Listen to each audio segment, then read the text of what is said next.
So Hampton Newsome is with us this evening, and he holds degrees from Duke University, the University of Virginia School of Architecture, and the University of Virginia School of Law.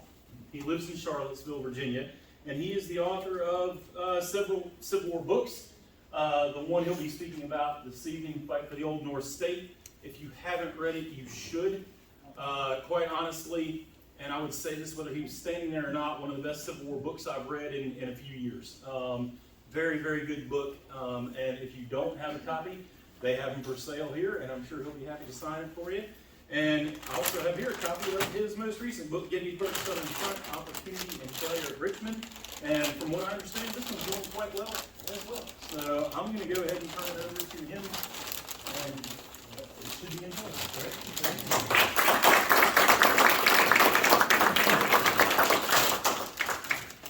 Okay, all right, well, thanks so much for coming.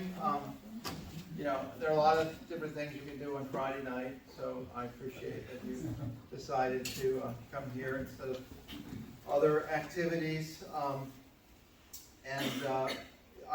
really happy to be here. I grew up in Richmond, but my mother and father from Eastern North Carolina, from Tarboro and Ahoskie, and this project, I really enjoyed it because I got to spend a lot of time down here and learn more about North Carolina. This book. So what I'm going to do is we're going to talk about the Battle of Plymouth, and we'll talk some of the details of Battle of Plymouth. But I'm going to try to put the Battle of Plymouth in the kind of broader scope, particularly in the scope of what was really a kind of connected campaign in 1864 by the Confederates to take back some locations in eastern North Carolina that had been captured earlier in the war, and also kind of in the broader scope of like what's going on in eastern North Carolina, during the Civil War in general. But so we'll go through some broad themes, and then we'll get into some nitty-gritty, and I will try to. We were talking about, what's the best time, how long should a talk be at dinner? We were talking about that, and there's some definite opinions on it, and I share them. So if you, if someone just like nods off intentionally in front of me to signal to me that like, look, let's wrap this up, that is fine with me. But I will try to keep myself under control and get through this. So, all right. So what we're talking about, there are all these events that people hear about. The New Bern, and we're going to cover them in different levels of detail. The New Bern expedition in 1864, which is something not a lot of people know a whole lot about. We'll talk a little bit about the Kinston hangings, a little bit about the gubernatorial election in 1864, talk about the ironclads, of course, and then the Battle of Plymouth, the capture of Washington, and then a second attack on New Bern. And some of these things we'll just talk about for a second. But so I imagine people have heard about most or all of these events, but one of the main points I want to make is these are all part of a connected campaign that was planned in early 1864 by the Confederate High Command to retake key positions in the state. And when I was looking at this as a kind of book project, I realized that it made a interesting story, and I think it I thought it would make an interesting book that all kind of held together. So also in the broader context, talk a little bit about social conditions in the state, just briefly. Obviously the Confederate goals, some of the political tensions, and the implications of these events in 1864 for the wider scope of the war. So and then let's move the slides. How about this? There you go. There you go. All right. And my slide management is horrible, so if I'm talking about the Battle of Plymouth and there's something up there about Newbern, say, hey, Hampton, let's move this slide along. Yeah, that would be great, yeah. All right, so in the early months of 1864, you've got the Confederate leaders, they developed this plan, and it's the brainchild of Robert E. Lee, and on January 2nd, 1864, really cold day up in Virginia, Lee is at his headquarters, and he's, you look at like the OR, the dispatches, and there are all these things coming out of headquarters. But one of this is this note to Jefferson Davis proposing an attack on the Union forces in North Carolina, and Lee says the time is at hand when, if an attempt can be made to capture the enemy forces at Newburgh, it should be done. And Davis embraces this proposal, and by the end of the month, you've got a very strong Confederate column marching to the gates of Newbern on the Neuse River. So let's back up a little bit and talk about what led to this. What led to this decision? And to first, let's go back a little bit to 1862. Like, what is happening? What is happening throughout the war in Eastern North Carolina that leads Lee to make this decision? And early in the war, Union forces captured much of coastal North Carolina, as many of you know. Of course, under Ambrose Burnside, it takes key positions at Roanoke Island, Newbern, Beaufort, Fort Macon, and essentially they quickly convert many of these locations, not all at once, but locations to strong positions that are held by U.S. troops.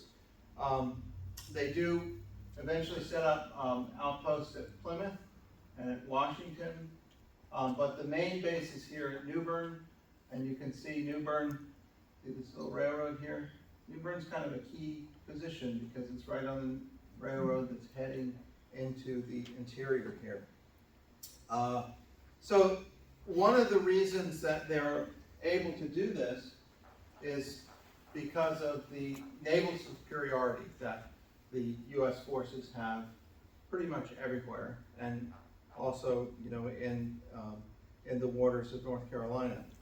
And this naval control allows them to set up these different positions and kind of project power into the areas around these positions. And part of the importance, they not only hinder Confederate military operations, but they also make it difficult for Confederate commissary to gather supplies and bring food up to Lee's army in Virginia and forces elsewhere from these agriculturally rich regions in eastern North Carolina. The Confederates also, they understood what was lined up against them with the naval issues, and they had a very able Secretary of the Navy, Stephen Mallory. There he is on the bottom. He was a Florida senator before the war, and he had a lot of experience in naval affairs. And Mallory, he kind of develops this three-pronged strategy in order to try to partially counter the advantage that the U.S. Navy has. And one is the focus. So it's kind of three things that he focuses on. One is commerce raiding, like the CSS Alabama, that's kind of famous. Another is deploying high-velocity rifled cannon on the few ships and boats that Confederacy has, and also to the extent that they can in the coastal forts. And then also the construction and deployment of powerful ironclads, which is an important aspect of that. And so in North Carolina, there's several of these ironclad projects early in the war, and there are several that start off at Elizabeth City, and with Burnside's victories early in the war, those were kind of shifted inland more. And so by 1863, you've got one near Halifax in a cornfield on the Roanoke River that becomes the Albemarle eventually. You have one at Tarboro, and that actually gets burned during Potter's Raid a couple weeks after Gettysburg. And then you've got, of course, the one that's a couple feet over there. All right, so that's the naval stuff. And so what's the overall importance of this? I kind of alluded to it with the railroad and stuff, but the Union forces that, they look to benefit from their presence. They use Eastern North Carolina as as kind of a recruiting station for both white and black regiments throughout the war. And they, they have this, so they have this position here, and as one historian said, they have this position that's kind of poised like a dagger into the interior of the state. And the really important thing is it's poised right, to go right after this line here, and this is the Weldon Railroad, right? And this is a key lifeline because it connects Wilmington to Lee's forces up there, and the Federals are right here, And the interesting thing is that they never really take advantage of this position. John Foster conducts a raid on Kinston in 1862, and there are some large raids and a never-ending string of small operations in Eastern North Carolina in 1862 and 1863. If you look through the OR, it's amazing. The official records that kind of catalog all the operations. It's amazing, all the things that are going on in Eastern North Carolina, but never any real big thrust to create a permanent lodgment at Goldsboro and really take advantage of this position. And they're different, we were talking about this at dinner, different reasons for it. I think this would be like a great thing for somebody to write about, and apparently somebody has in a master's thesis. But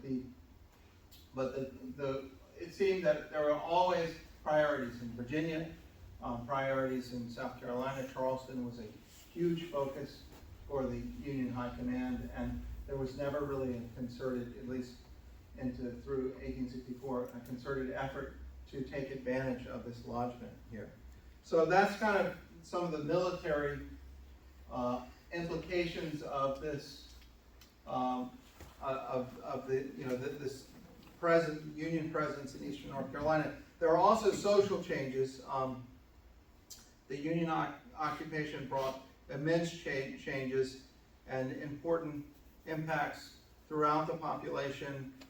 There's schism between white civilians, those who supported the Confederates, and the fairly strong white Unionist sentiment in North Carolina.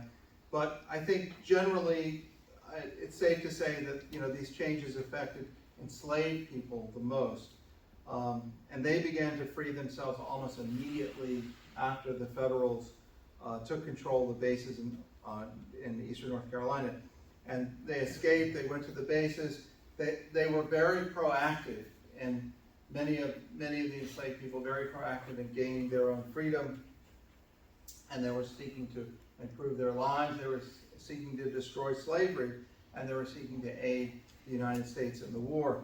And they would go to these bases, and they would work as laborers, and many of them would enlist into units that were eventually folded into the Union Army. Now, interesting, as far as I know, none of the units, the black units raised in North Carolina actually fought in North Carolina, operated here. They went to other places. So that's the kind of social issue, and that's kind of the backdrop. This is what's going on. So Lee writes this letter to Davis, says, let's go after New Bern. This is early 1864. And what he's looking at is, he's doing this in the backdrop of this Union control over these key spots in the state, and he's looking to get something done. Now, so what are his objectives in suggesting this campaign that will lead to this attack on New Bern, this attack on Plymouth, and some other operations. And if I was we're gonna have a quiz at the end of this, and we're not gonna have a quiz. But if we were gonna have a quiz, this would be on the quiz. And so what is Lee trying to do? So one, Lee, I talk a little bit about supply. He is obsessed with supply for good reason in late 1863 into 1864. He's deeply concerned about feeding and equipping his men. The winter had really seen a crisis in his army. His men lacked nearly everything, ammunition, provisions, etc., etc. And for him, North Carolina offered opportunity to help remedy the problem by capturing the federal supply. Not only the federal supply stored at these garrisons, but these U.S. garrisons, but also opening up the countryside around these so that supplies could be brought up north into Virginia. So that's one thing, supply. So for the quiz, if you just say supplies, you'll get full credit. The second thing is this is a political thing. Because supply was not the only concern for him, for Lee, and Confederate officials. There was the opposition from North Carolina Unionists was really beginning to grow, and beginning in 1863, there was kind of this burgeoning peace movement that gained momentum under the informal leadership of William Holden, who was a newspaper editor in Raleigh. And this peace movement was kind of, it was a serious threat to the Confederacy. Well, the serious threat to Confederate North Carolina, but also a serious threat to the Confederacy. But if North Carolina comes out of the war, what happens to Virginia? There are all these, scenarios you can think of. These peace advocates, their goals though were kind of vague, and their efforts were very loosely organized, but it was a building force. And as you go into 1864, there's a Governor Vance, the Confederate governor, is up for re-election that summer, and Holden emerges as kind of the viable opponent to Vance. So in addition to the supply problem, you have this political problem boiling for the Confederates, boiling in North Carolina. And Lee understood this, and so when he writes orders for this campaign, he throws in a line. He says, a successful operation would have the happiest effect in North Carolina and inspire the people. And so when Lee says that in his orders, no one at the time is confused about what he means, because they understand what's going on. Okay, so that's what's going to be on the quiz. That's the important thing as we're going into this. Very, very quick sidebar here, okay? So while Lee is talking to Davis about this campaign to go after these federal bases in North Carolina, Henry Halleck is kind of organizing stuff up in Washington. He writes Grant. Grant is down in Chattanooga at the time. And he says, hey, he doesn't really say this, but he's kind of like, hey, we're brainstorming for the spring campaign. Got any ideas? Love to hear them. And so Grant writes back, and Grant, his stuff is so compact and direct, and he says, I would, and he doesn't say this exactly, he says, I would take 60,000 men, I'd get them to Suffolk in Virginia, and I'd drive into North Carolina, I'd break up the railroad, I'd go into Raleigh, I'd resupply at New Bern, and I'd take Wilmington. We'll just do it. Okay? and Halleck, and Grant, he's not in the Eastern Theater at this point. And Halleck writes back, and it's very confusing, Halleck-esque response, and he's kind of misunderstanding what Grant's doing and stuff, but he basically rejects it and leaves, one of my favorite quotes. He says, he thinks it's too piecemeal. He wants to kind of concentrate. And Halleck tells Grant, we've been too busy cutting the toenails of our enemies. So what really that means, that little sidebar, it means that the initiative in the beginning of 1864 goes to the Confederates. So Lee's got this plan. they're planning to go against New Bern. You've got the ironclads, there's still ironclads incubating here and on the Roanoke River. And so Lee and Davis think that this might be, something to use. It turns out at this time in January, as they're planning the first stage of this campaign, that those ironclads are not ready yet. So they get the Jefferson Davis nephew, John Taylor Wood, a very capable officer, to organize kind of a party of Marines and small boats to go on this expedition. One little thing I can't help but to mention here is that when you look at the correspondence between Lee and Davis at the time, it's really bizarre, because Davis says, like, well, who's going to command this expedition down to New Bern? And Davis says something like, if I could get a couple days off, I'd go down and command it myself. When I was working on this project, like the more projects you do, the more you see. And I don't think I really appreciated Davis's his penchant for really micromanaging things and wanting to get into the weeds. And he says this, and he goes, well, if I can't make it down, maybe you should go down. He tells Lee to go down. And it's just, to me, it's kind of a bizarre exchange there. But anyway, what happens is that the expedition to New Bern goes to George Pickett, who's after Gettysburg, he is in command of this department that's basically the Confederate department covering Southern Virginia and North Carolina. And Pickett goes along, and along with him, he has a very talented young North Carolina general named Robert Hoke. And Robert Hoke is very involved in the planning and the thinking for this expedition. They go down with about 13,000 men against New Bern. New Bern is a very tough nut to crack, and I'm going to restrain myself and not get into the details of what I think is a very fascinating operation that hasn't been written about a lot.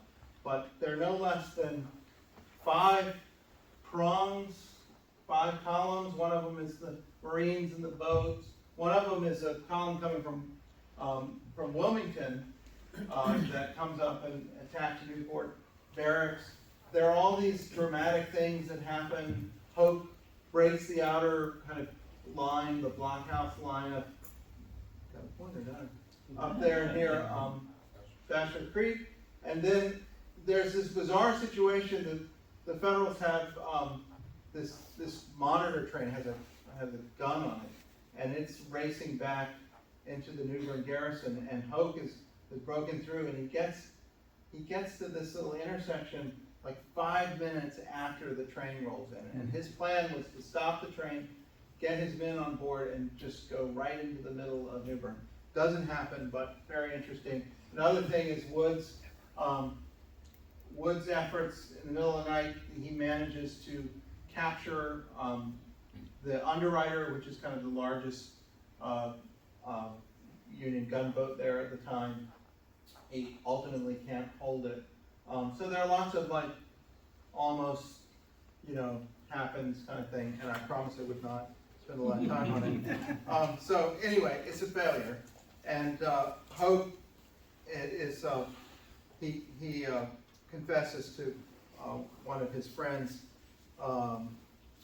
He says, too bad, the place is ours. If only I could make General Pickett believe it, but it does no good, he won't listen to me. So there's a lot of kind of criticism of Pickett. Pickett, let's just say Pickett doesn't really shine a lot the rest of the war, and this is just one more example of where things don't go so well for him. So this is the first stage, New Bern, this big expedition that we're not going to talk a lot about, but it's a failure, and New Bern, there's a lot of celebration. This is New Bern. This appears in Leslie's Illustrated, which was a very popular newspaper in the North at the time. I think it was on the cover. And these are black recruits in New Bern marching and celebrating the victory. And it shows up on the front page of that. So you've got that you've got New Bern, and then you've got the next little event that I'm sure everyone's heard and hear about, the Kinston hangings, and that's all part of the story. I will not go into a lot of detail about that, but during the New Bern expedition, as the Confederates captured a small outpost at a place called Beech Grove, and the prisoners turned out to be, federal soldiers, turned out to be men from North Carolina. These are white men from North Carolina who had enlisted in the Union Army, and these units, North Carolina, the white North Carolina units were often referred to as buffaloes, which I think has kind of murky. I'm not sure anyone really knows why they were called buffaloes, but I think there are different theories. And so these men, as they're being taken back to Kinston, it turns out that a bunch of them were in Confederate units. And so there's a tribunal directed by Pickett and are kind of ordered by Pickett, and then it ends up over 20 are executed. And this is it's an interesting event because, it's tragic. A lot of these men that were executed were local men. They weren't, I think the people locally felt like maybe this wasn't a great thing to do because there's evidence that maybe some of them were coerced into joining the Union units, or at least that's what people thought at the time. And my takeaway of this kind of, talk about in the book is that, and there are also lots of legal issues, and nobody wants the lawyers to get involved. But there are questions about whether some of these men were in units that were not formally Confederate units, so maybe the tribunal didn't have jurisdiction over them, blah, blah, blah. But to me, it just seemed like if the whole point is to kind of boost morale, and you got this whole political issue, the whole point of the one of the points of the expedition here, of the campaign, is to boost morale. Maybe this was not a very good decision on his part. But anyway, that's the Kinston hangings. And then you've also got the political issue, and I talked a little bit about this. So after New Bern, while this thing's happening in Kinston, this is in February, right, during the month of February, the election, the campaign kicks off, and you've got Vance and Holden, and Vance, is a really interesting figure. He's a big guy, and he's got, this doesn't really show it, but he's got fabulous hair. Like every photo of him is just this huge tuft of black hair, and he had for a long time, his reputation was someone who was constantly chirping the Confederate government in Richmond and complaining about, the things the Confederate government was doing with individual rights and all kinds of things like that. Vance was certainly did complain a lot, but he was a staunch supporter of the kind of Confederate project. After the war, he wrote that his real aim was to make sure that slavery stayed intact during the war. And so I think that like his many disagreements with the Confederate government were really more about kind of tactics as opposed to kind of overall goals. And one slogan kind of attributed to him is "Fight the Yankees and fuss with the Confederacy," and I think that's kind of accurate. Well, he begins his campaign. And he goes right after the peace movement. He's an incredibly effective speaker, an incredibly effective campaigner, and he really makes the case that, he says that the only way to obtain continued peace is to fight it out now. And Holden is a pretty anemic candidate, and he doesn't really gain much ground.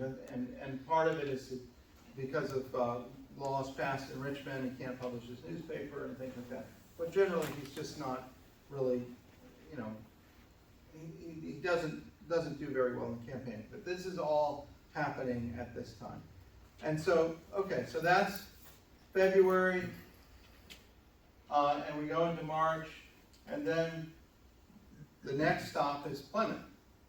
So the Lee, after the New Bern expedition, he keeps some of his the troops that were brought down from his army to participate in the New Bern expedition. He keeps them in North Carolina, and hoping that, you know, there'll be another bite of the apple before the real campaigning begins in Virginia with Grant and the large armies up there. And so they decide, you know, let's go at Plymouth. And why, you know, why Plymouth? Several reasons. One, Plymouth isn't New Bern, which, you know, didn't go so well the other time. Plymouth also has an ironclad that's pretty much ready upriver from it, so that's important. And also Plymouth is in an area where very large fishery in the Albemarle Sound, and lots of counties around there that have a lot of potential supplies. And so Plymouth is picked as the target. And Pickett in Richmond, Pickett is told, draw up a plan for Plymouth. Pickett draws up a plan for Plymouth. The folks in Richmond say, thank you very much for your plan, and they give it to Robert Hope. And so Robert Hope commands this operation against Plymouth, and Pickett, who's a little miffed by it, is just kind of shoved to the side. So Hoke heads to Plymouth, let's see, he has a force of about 7,000. He's got 3 brigades. The garrison there is 3,000, I think. And he also has coordinated with the captain of the Albemarle, which is getting ready upstream, and the captain there is James Cook, a very capable officer. And so that's what they're going after. So let's, real quick, here are the forts. I just need to put this up because I spent a lot of time preparing this. and I've never actually talked about it in a talk before. But anyway, these are traced over from drawings that U.S. officer did in Plymouth. And so they're highly accurate depictions of the fortifications there. This is the big one, Fort Williams, and these are all around there. But okay, I feel better now. All right. So so here Plymouth is kind of, here are the defenses. The Roanoke River here, the kind of this U shape.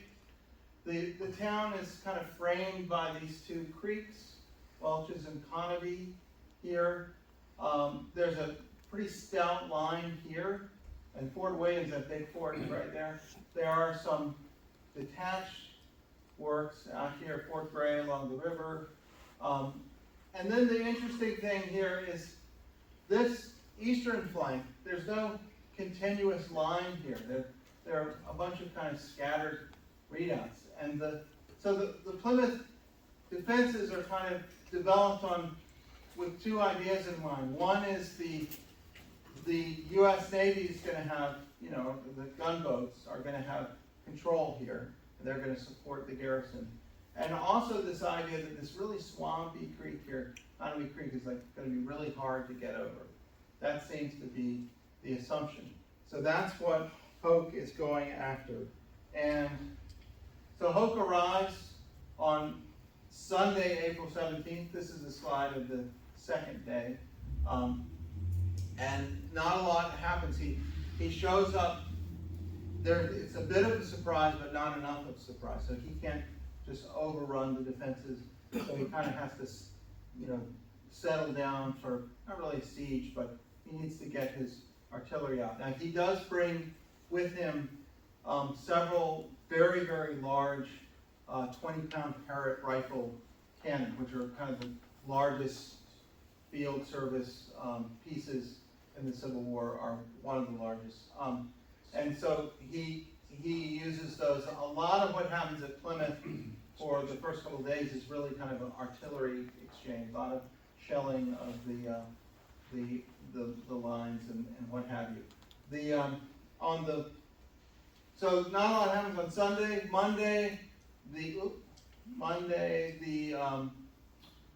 Virginia Brigade, Montgomery Court's Virginia Brigade that he has with him, a regiment of that heads off and tries to capture Fort Gray. It does not go well for the Confederates. This is kind of organized by, there's a young cavalry officer named James Deering, who apparently acts as Hoke's kind of chief of staff for the operation. and he is all over the place. And you just think, well, maybe they're 4 James Deerings, or maybe someone's lying in their accounts or whatever. But he kind of goes and organizes things. He helps to organize this attack. It doesn't go well. Later that evening, Hoke's own brigade, commanded by John Mercer here, they take this outer work here. It's called Fort Wessels. Wessels was the name of the federal commander. They named this fort after him. It's also called the 85th Redoubt, after the 85th New York. Anyway, this is a pretty spirited attack, and it is successful, and the Confederates take this position. It provides kind of another firing position for them against Plymouth. But Monday night, second day they're there, they got this fort, but they haven't really done much else. There's some demonstrations here, but there's not a lot going on. But everything changes a couple hours later, because that evening and early that morning, the Albemarle shows up, and in a room full of ironclad experts, I'm a little, forgive the simplicity here, but so the Albemarle comes. The Albemarle is an interesting vessel. It is there it is right there, almost sinking. So it's very much a homemade affair. It's begun, I think I mentioned earlier, in a cornfield, and it was cobbled together over many months and months, and it was covered with iron plating. Much of it was cannibalized from the state's abandoned railroad lines, and it was armed with 2 powerful Brooke rifles. There's an example of one a couple feet away there, and it had a very shallow draft. The crew was green. When it heads down to Plymouth, this is the first time it's doing anything. Everybody's figuring it out. And they're also, according to some of the accounts, they're still putting iron plating on the thing as it's coming down the river.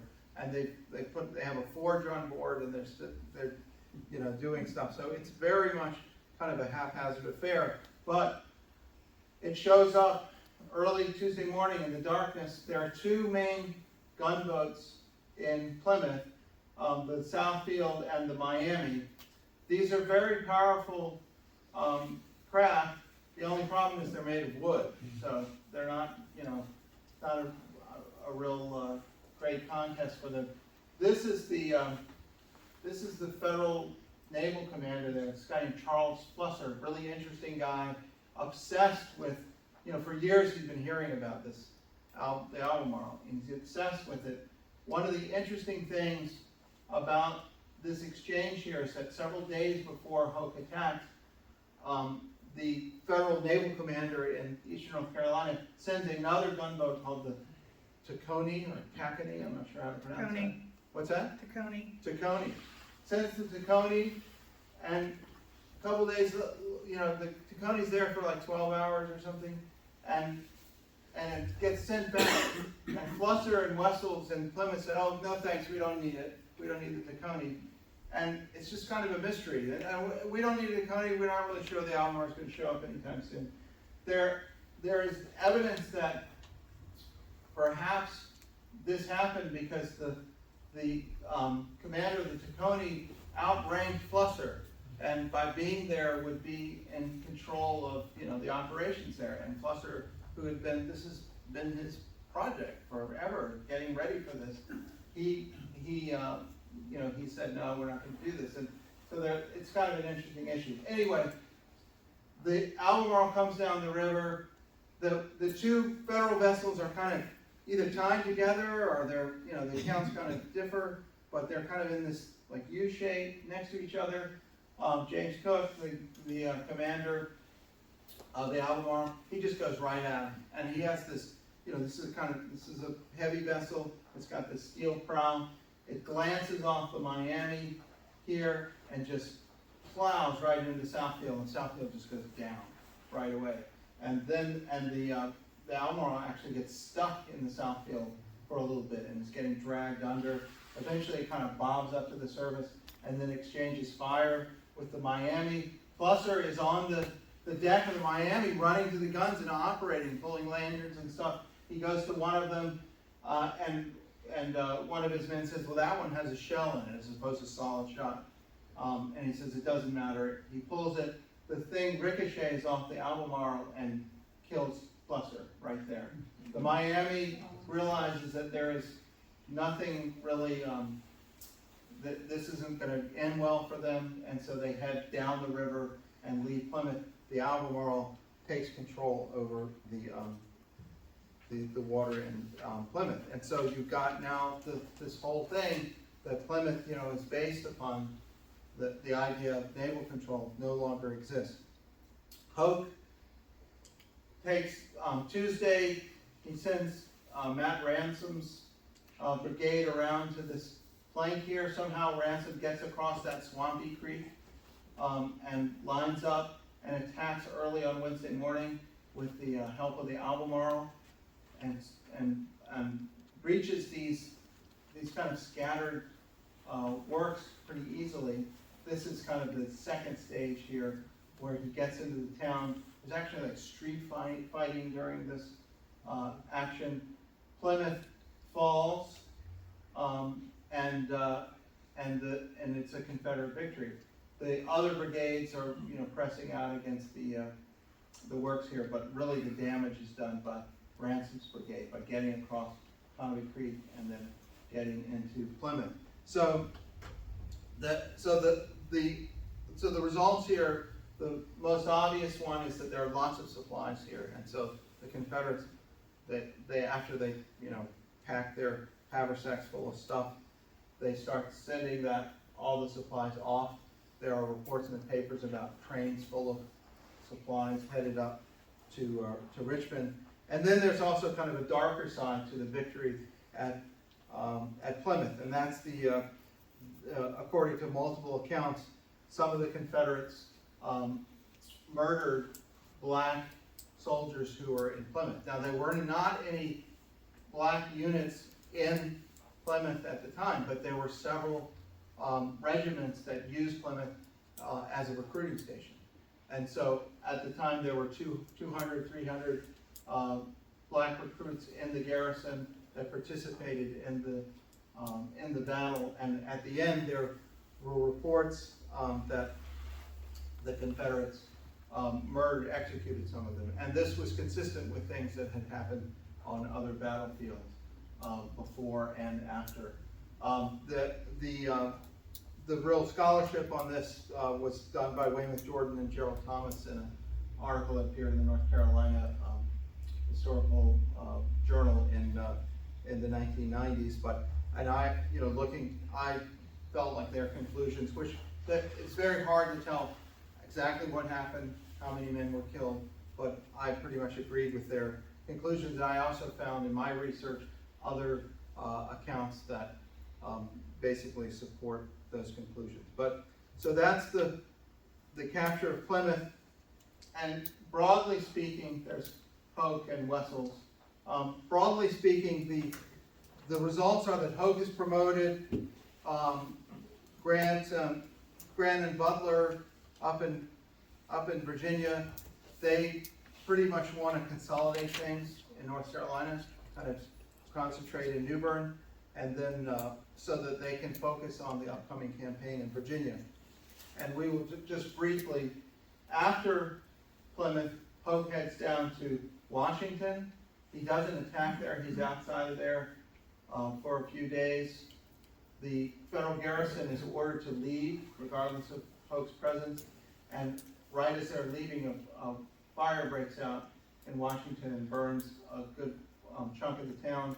One of the interesting things I found in my research, which I'm not sure anyone has seen before, is the investigation report for the burning of Washington, which was in the federal records, and they interviewed lots of people about what happened there. So Hoke takes Washington, and then he goes back after New Bern, and we won't talk about this in any detail, but he gets there. He's hoping the Albemarle will come help him.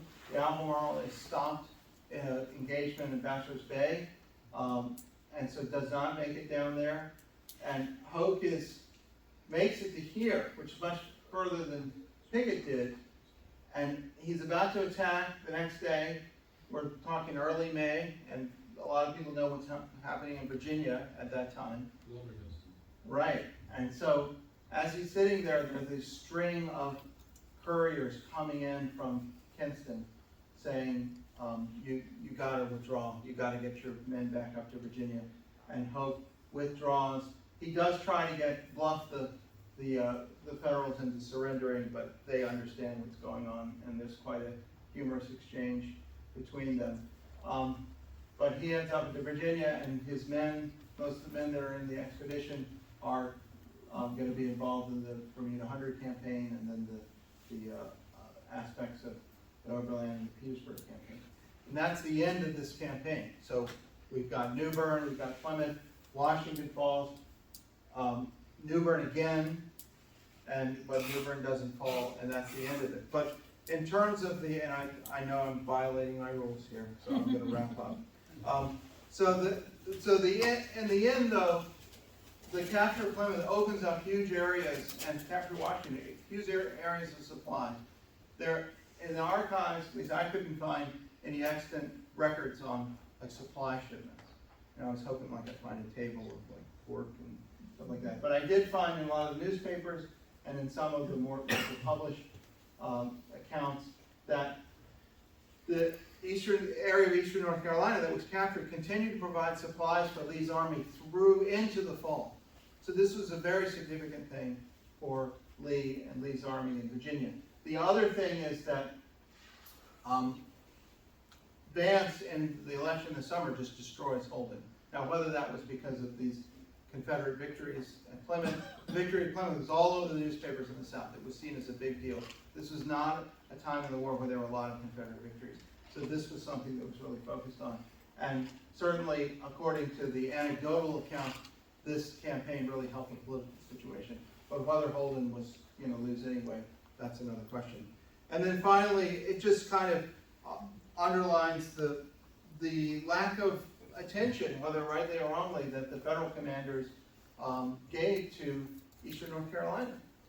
And when all of this was happening, Grant and Butler were kind of like, well, we need those men up here anyway. Let's abandon Washington. And both Grant and Butler say, both of them separately say, well, I've been recommending all along that we shouldn't have men in these separate garrisons like Plymouth and Washington. I could not find any evidence where they actually said that. I think Butler did believe that because his wife, they did a tour when he first came into command of eastern North Carolina, and the reporter interviewed his wife, and his wife said, I don't think any of these positions are worth holding. So possibly it's something that Butler believed. But anyway, so that's the story there, and I will stop because I'm over time, and I really appreciate your time. Thanks.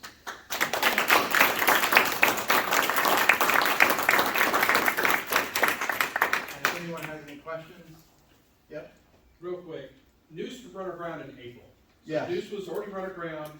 That there had been some expectations that she could come down the river, get past obstructions, Yeah. and cooperate with an attack on New Bern. Of course, there was expectations too that Albemarle would come down. Albemarle was stopped.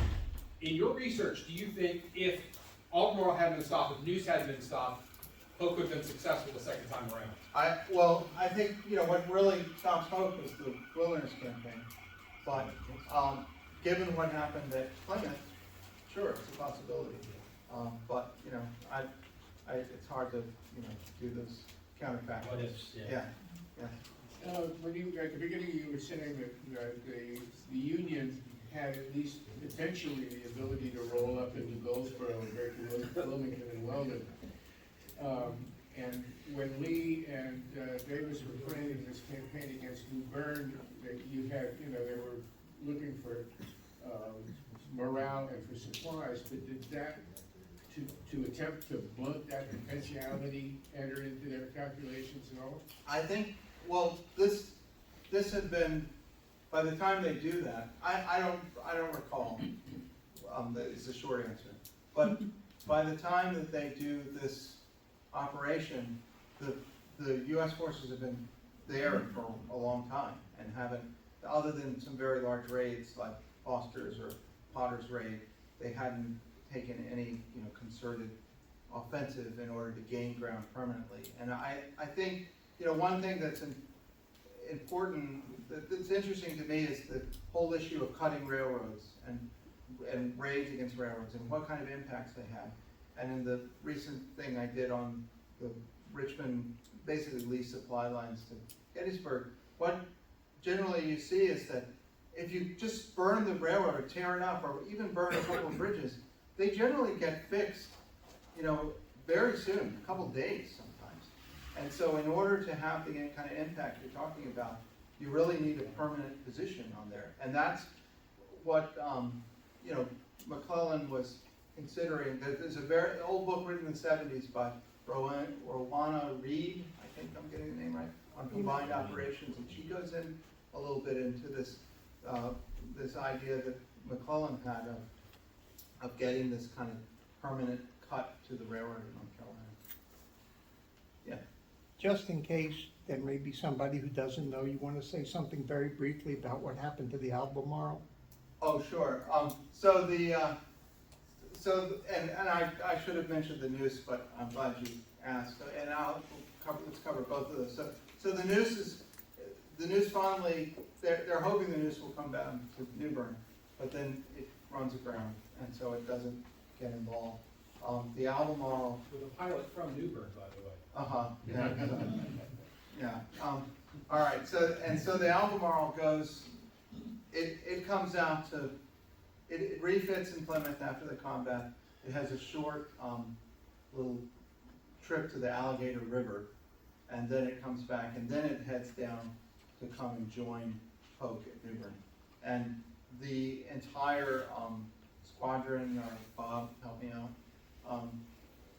that comes out and intercepts the Albemarle. And so it's kind of this really interesting engagement. It's like 8 vessels to 1.5. And the Albemarle kind of holds its own, but its stack gets a couple shells in it, and it can't draw. It's losing power, so it heads back to Plymouth, and it stays there for the rest of the war till the Federals recapture Plymouth. But before then, there's this daring escapade, and I think maybe that we'll talk about it tomorrow, right? Yes, our final presentation Yeah, tomorrow so will I'm deal not gonna- with that. I'm gonna keep that powder dry. There's a nice exhibit in the museum about Cushing and the Cushing torpedo and the raid Yeah, on Albemarle. yeah.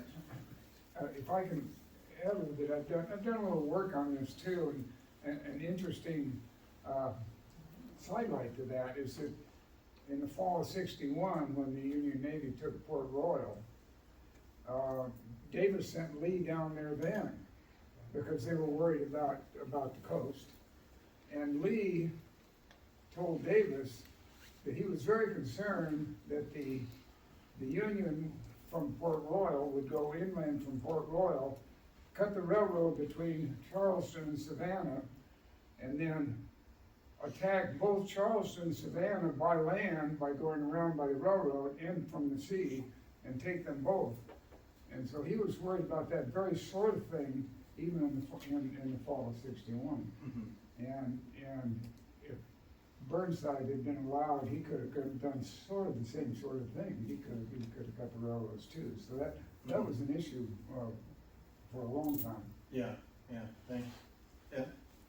S.R. Fowle was a merchant in Washington prior to the war, and I believe it was his daughter that published a memoir in the late 19th century in which she describes her activities trying to save her father's warehouse and documents what the Federals had been doing in sabotaging the effort by intentionally burning the town, basically. Mm-hmm. And she specifically says in this paper about the Yankee soldiers chopping the hoses from the fire company so it could not be used to put the fires out, and fires were started in multiple locations. Mm-hmm. Have you seen that document?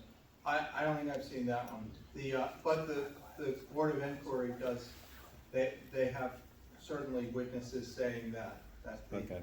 a lot of the Union troops were drunk, were leaving, and there are also reports that there are accounts that they intentionally set fire to other things. There are other witnesses, including civilians in the town, who said that there were Confederate agents or Confederate operatives or whatever that were that set these fires in order to kind of make it look like the Union troops had burned it down. I don't know what the answer is. Okay, well, no one knows. No one knows, Yeah, but, that's what the but evidence this, but the detail, you know, and there are also other stories I won't get into. There was a, one of the gunboat commanders was considered kind of this miscreant, and everybody, the Union commander, and everybody kind of stayed away from him, and he was walking around saying, "I'm gonna burn the town." So that's another thing. Yes? Can I make a suggestion? Can everybody tell us your name and where you're from? I'm just curious of how many different areas we have represented.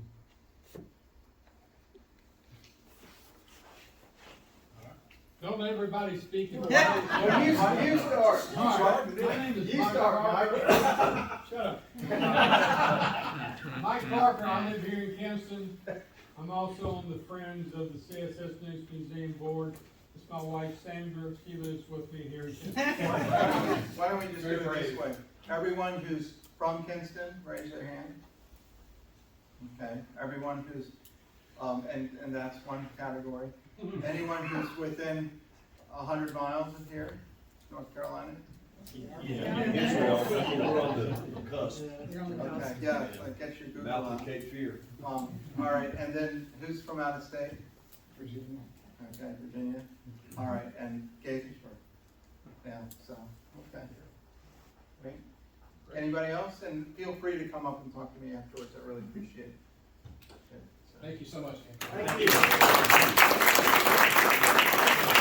you.